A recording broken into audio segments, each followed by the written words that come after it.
The Corporate Executive Board, the world's largest surveyor of sales professionals and buying professionals, found that there are 4 things that make a difference to creating customer loyalty between a customer and a supplier's relationship. They surveyed 3,000 different purchasing officers, chief engineers, C-suite professionals, and they found that these 4 factors made one heck of a difference. Hi, I'm Brad Waldron. Welcome.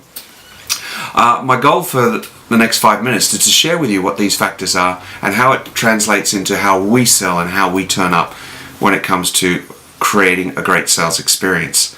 Now, these 4 factors, when you think about it, not rocket science by any stretch of the imagination, but they are behavior drivers. The first thing is brand and company impact. We all get that. We see the power of a brand like Apple and the way that that drives someone. Or we look at the power of a brand like IBM and we know how that drives someone. Also, the second factor was the service and the product itself. Again, easy. If we've got the best product, innovative solutions, we should be winning on that basis. The third factor, value to price ratio. So in other words, how much you pay versus what you think it's worth drives your customer loyalty factors. And the fourth element is the sales experience. So those 4 things make a difference. We know that, no rocket science. But here's the thing they are able to provide, is the percentages of the sales impact those 4 factors have on the transitions and the way that we make our decisions. Let's have a look at each one of those, but we're going to drill down specifically on just one of them. So if I had to ask you a question, if you had those 4 factors of company and brand impact, your product to service delivery, value to price ratio, and the 4th thing, which is the sales experience, how would you apportion a percentage to each one of those so that it adds up to 100, right? Now, do I believe in percentages? No, not really. But do I believe that there's an indicative nature of the percentage? Yes, I do. So if you write down now, what are the 4 numbers against those 4 items? Let's see what you come up with versus what the research came up with. The research tells us that the first thing, company and brand impact, accounts for as much as 19% of the customer loyalty driver that people experience. The second item, which is your product or the service that you deliver, 19% once again, so it's a double tap on that.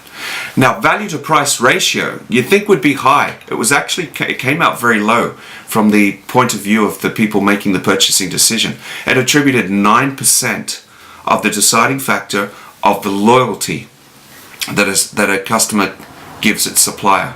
And the last one, the sales experience, well, that comes in at 53%. Huge! So in other words, it's all up to us. It's all up to the experience that we create with our customers. And that really makes a difference. Now, if you say the customer experience, I think there's a better question that we should be asking, which is what are the ingredients that make up the customer experience? Because, you know, if you're a little bit older, when it comes to your sales experience, you've got a way of doing things that we've done for years. I've been involved in selling myself for, gee whiz, I hate to say it, but probably 30 years. And sure, the same principles remain true over time, but however, what I do know is there is a new economy in the way that people make decisions, and there's a lot more influencing factors. Let's have a look at what those factors are when it comes to sales experience from the research that was done. Number 1, give me a unique perspective on my business. In other words, educate me. Show me something that your competitors don't know about or don't tell me about. So that was a little bit of differentiator. The second thing is help me navigate alternatives so that I can see that I've got different options, and help me make the best decision. Also, help me avoid mistakes. That's really important for me as a buyer. And you think this is common sense, but it's the factors that drive a purchasing decision. The 4th thing that stood out was educate me about new issues. Keep me ahead of the trends. Keep me relevant. Keep me ahead of what my competitors are doing so that I have value and differentiation to my customers. And the 5th factor is have a lot of support be well connected through my organization. So when I talk about you to my colleagues, they talk about you from a good point of view, and you feel that you have high regard and high credibility inside the organization. Now, those 5 factors drive primarily the sales experience. In fact, the Corporate Executive Board grouped these and other contributing factors into 3 things that the modern salesperson really must do in order to be a winner in your category. And it's very simple. Number 1, teach for differentiation. Number 2, tailor for resonance. Number 3, take control of the buying process. So teach for differentiation. Keep your customer ahead of the loop. Give them insights. Educate them so that they're feeling that you're more of a coach than just a salesperson. Because let's face it, most of us, we don't like to be sold to, but we do like to buy. When what helps us buy is when someone helps us do those items I just mentioned.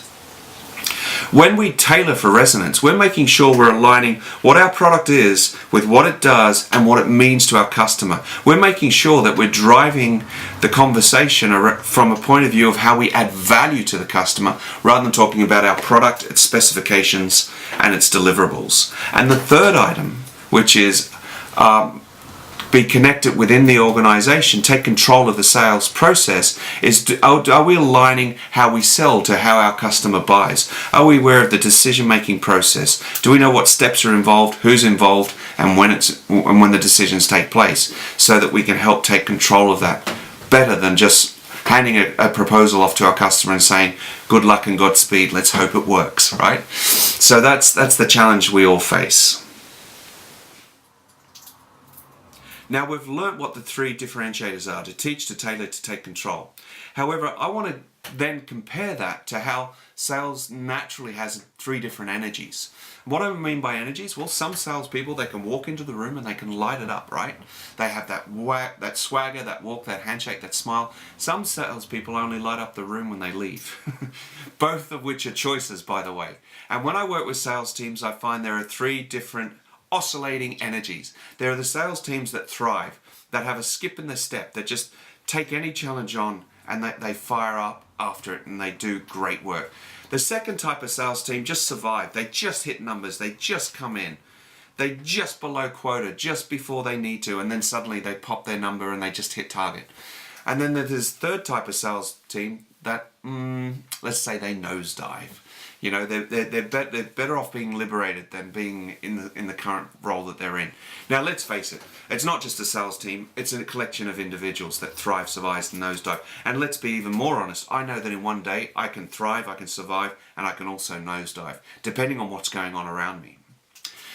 But each one of those levels are a choice. And if you're new in a role, there's more than likely you're going to have that energy of thriving, right? Because it's new, it's exciting, I've got stuff to do, I've got doors to kick down. And if I've been in the role for quite some time, I just get into what I call the metronome of selling. It's just tick, tick, tick, tick. I know what I'm doing week from week, month to month. I know how to work my pipeline. I know how to drive my customer activity. What I do know is I don't set the world on fire from that point of view. Excuse me. And then the third type, which is the nosedive, which is the people that don't perform, they don't deliver, they don't bring in their targets, they don't reach out, they don't drive their pipeline activity. There's always a problem with price, the quality of the product, the market environment, all those type of things. We do go through all 3 stages. However, each one of those is a choice. Now, imagine for a moment you got out a flip chart sheet of paper or a big sheet of paper, and across the top you did teach, tailor, take control. Teach for differentiation, tailor for resonance, take control of the buying process. And down the side of it you put thrive, survive, nosedive.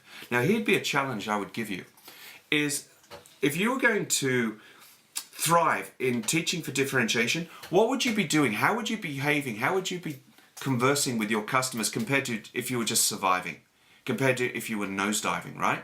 And you could probably come up with 6 criteria for each one of those boxes. So you've got 9 boxes for teach, tailor, take control, thrive, survive, nosedive. What would you put in each one of those boxes? And this would be a good challenge for you to do.